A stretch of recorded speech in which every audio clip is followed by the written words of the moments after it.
ഇതൊക്കെ സർക്കാരിന്റെ വിവേചനാധികാരത്തിന്റെ മുകളിൽ ചെയ്യുന്നതാണ് എന്ന് പറഞ്ഞു കഴിഞ്ഞാൽ തന്നെ എന്റെ അഭിലാഷ ഈ 75,000 രൂപ ഒരു ഡെഡ് ബോഡി മറവ് ചെയ്യാൻ വേണ്ടിയിട്ട് ചെലവെടുക്കാൻ മാത്രമുള്ള നമ്മൾ പറയില്ലേ അങ്ങേയറ്റം അധപ്പതിച്ച ഒരു മാനസികാവസ്ഥയിൽ നമ്മുടെ കമ്മ്യൂണിസ്റ്റ് സർക്കാർ എത്തി എന്ന് പറയുമ്പോൾ അത് വരാൻ പോകുന്ന ചെലവല്ലല്ലോ, അത് ചെലവ് ചെയ്തിട്ടുള്ളതാണ് 75,000 രൂപ എന്ന് പറയുന്നത്.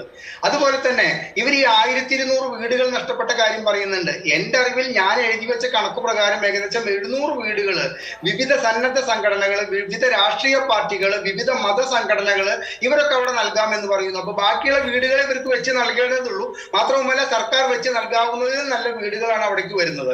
പിന്നെ ഈ മുഖ്യമന്ത്രിയുടെ ദുരിതാശ്വാസ നിധിയിലേക്ക് ഒഴുകി എത്തിക്കൊണ്ടിരിക്കുകയാണ് പണം.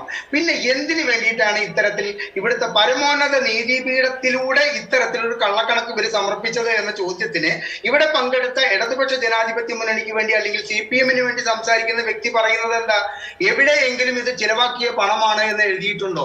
ഇത് ചെലവാക്കപ്പെടേണ്ട പണമാണെന്ന് നിങ്ങൾ എവിടെയെങ്കിലും എഴുതിയിട്ടുണ്ട്? ഇനിയും ഭാവിയിൽ ചെലവാക്കാൻ ഒക്കെ കൂടിയിട്ടുള്ള കണക്കാണെന്ന് നിങ്ങൾ അഫിഡവിറ്റിൽ എവിടെയെങ്കിലും എഴുതിയിട്ടുണ്ട്? അല്ലെങ്കിൽ നിങ്ങൾ അമിക്കസ് ക്യൂറിക്ക് സമർപ്പിച്ചിട്ടുള്ള അതിൽ എഴുതിയിട്ടുണ്ട്? അതില്ലാത്തടത്തോളം കാലവും ഇവിടെ ഈ 75,000 രൂപ 6 അടി നീളവും 2 അടി വീതിയുമുള്ള ഒരു കുഴി വിലയ്ക്ക് വാങ്ങിയിട്ട് ശവസംസ്കാരം നടത്തിയാൽ പോലും ഏകദേശം വയനാട്ടിൽ ആ പ്രദേശത്തെ വില അനുസരിച്ചിട്ട് ഒരു 30,000 രൂപ വരെ നിങ്ങൾക്ക് ഇടാമായിരുന്നു. 75,000 രൂപ ഇട്ടതും 4.25 കോടി രൂപ ട്രാൻസ്പോർട്ടേഷൻ ഇട്ടിട്ടുള്ളതും നിങ്ങൾ കള്ളക്കണക്ക് എഴുതിയിട്ട് ഇവിടുത്തെ കേരളത്തിലെ ജനങ്ങളെ തെറ്റിദ്ധരിപ്പിക്കുകയാണ്. ഞാൻ ഒരു വിഷയത്തിൽ നിന്ന് വ്യതിചലിക്കുകയല്ല. ഓരോ ദുരന്തങ്ങളും കൃത്യമായിട്ടുള്ള സാമ്പത്തിക ചാകരയാക്കിയിട്ടുള്ള അവസരം ഈ ഇടതുപക്ഷ ജനാധിപത്യ മുന്നണി സർക്കാർ കൊണ്ടാടിയിട്ടുണ്ട്. ഓഖി ദുരന്തത്തിന്റെ കണക്ക് എനിക്ക് കിട്ടിയിട്ടുണ്ട്. ഞാൻ ഞെട്ടിപ്പോയി അത് കണ്ടിട്ട്. പക്ഷെ അതിപ്പോ ഞാൻ ഗുരുവായൂർ ഇരുന്നിട്ടാണ് ഈ ചർച്ചയിൽ പങ്കെടുക്കുന്നത്, എന്റെ കയ്യിലില്ല. പക്ഷെ എന്റെ കയ്യിലുള്ള രണ്ട് കണക്കുകൾ ഉണ്ട്. ഒന്ന് എന്താ വെച്ച് കഴിഞ്ഞാൽ, ജനങ്ങൾക്ക് ഉപദ്രവകരമായിട്ടുള്ള 2 ആനകളെ നാട് കടത്തി നമ്മള് മൂന്നാറില്. ഒന്ന് ചക്കരക്കൊമ്പന അല്ലെങ്കിൽ അരിക്കൊമ്പന, അങ്ങനെ എന്തോ 2 ആനകളുടെ പേര് പിന്നെ നാവിൽ വരുന്നില്ല. അതിന് 28 ലക്ഷം രൂപയാണ് 2 ആനകളെ നാട് കടത്താൻ വേണ്ടിയിട്ട് ചെലവാക്കിയിട്ടുള്ള എന്റെ കണക്ക് എനിക്ക് കിട്ടിയിരിക്കുന്നത്. 28 ലക്ഷം രൂപയുടെ ബാക്കിയുള്ള കാര്യങ്ങൾ ഒഴിച്ചു വെച്ച് കഴിഞ്ഞാൽ 188 കിലോമീറ്റർ ഈ ഒരു ആനയെ കൊണ്ടുപോകാൻ വേണ്ടിയിട്ട് 5.25 ലക്ഷം രൂപ ലോറിക്ക് കൊടുത്തു എന്നാണ് പറയുന്നത്. ഞാൻ ചെറിയൊരു വ്യാപാരിയാണ്. എനിക്ക് പൂനെയിൽ നിന്നാണ് ചരക്ക് എനിക്ക് വന്നുകൊണ്ടിരിക്കുന്നത്. ആഴ്ചയിൽ 3 ലോറി വരും. ഞങ്ങൾ ഒരു ലോറി വരുന്നതിന് 52,000 രൂപയാണ് കൊടുത്തുകൊണ്ടിരിക്കുന്നത്.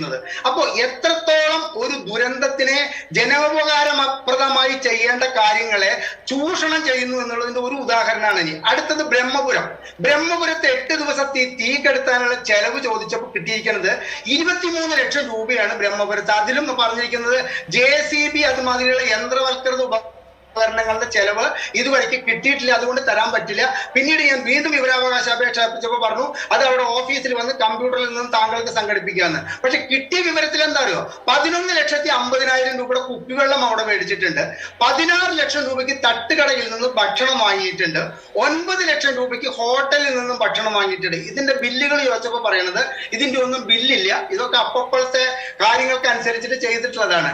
ഇനി ഇവിടെ ശ്രീ നൗഷാദ് അലി പറഞ്ഞത് തന്നെയാണ്, PPE കിറ്റ് 550 രൂപയ്ക്ക് വാങ്ങാവുന്ന PPE കിറ്റ് 1550 രൂപയ്ക്ക് വാങ്ങിയ പ്രശ്നം വന്നപ്പോൾ അവസാനം ശൈലജ് ടീച്ചർക്ക് പറയേണ്ടി വന്നു. എന്തെന്ന്, അത് മുഖ്യമന്ത്രി പറഞ്ഞത് കൊണ്ടാണ് ഞാൻ അങ്ങനെ ചെയ്തത്. അല്ലാണ്ട് അത് 550 രൂപയ്ക്ക് 1500 രൂപയ്ക്ക് വാങ്ങിയത് ആ സാഹചര്യം അനുസരിച്ചിട്ടാണല്ല പറഞ്ഞത്. മുഖ്യമന്ത്രി എന്നിൽ ചെലുത്തിയ പ്രഷർ കൊണ്ട് ഞാൻ വാങ്ങി. അപ്പൊ ഇവരുടെ കഴിഞ്ഞ കാലത്തെ കയ്യിലിരിപ്പ് വെച്ചിട്ട് അഭിലാഷെ ഇത്തരത്തിലൊരു കണക്ക് കൊടുത്തുകൊണ്ട് ഇവർ കേന്ദ്രത്തെ പറ്റിക്കാനായാലും കേരളത്തിലെ ജനങ്ങളുടെ കണ്ണിൽ പൊടിയിടാനായാലും ചെയ്തിട്ടുള്ളത് അങ്ങേയറ്റം അസംബന്ധം നിറഞ്ഞിട്ടുള്ള കാര്യമാണ്. അതിൽ ഇവർക്ക് കൃത്യമായിട്ട് ഒഴിവാക്കാമായിരുന്ന ഒരു കാര്യമുണ്ടായിരുന്നു. ഈ മൃതശരീരത്തിന്റെ അത് കാരണം മൃതശരീരം ആദരിക്കപ്പെടേണ്ട ഒരു വസ്തുവാണ്. അതിന്റെ പേരിൽ പോലും ചൂഷണം ചെയ്യാൻ വേണ്ടിയിട്ട് ഇടതുപക്ഷ ജനാധിപത്യ മുന്നണി സർക്കാർ അതും പരമോന്നത നീതിപീഠത്തിൽ ഇത്തരത്തിലൊരു അഫിഡവിറ്റ് കൊടുത്തിട്ടുണ്ടെങ്കിൽ അത് കേരളത്തിനെ അപമാനിക്കുന്നതിന് തുല്യമാണ്. അത് പാടില്ലായിരുന്നു എന്ന് തന്നെയാണ് പറയാനുള്ളത്.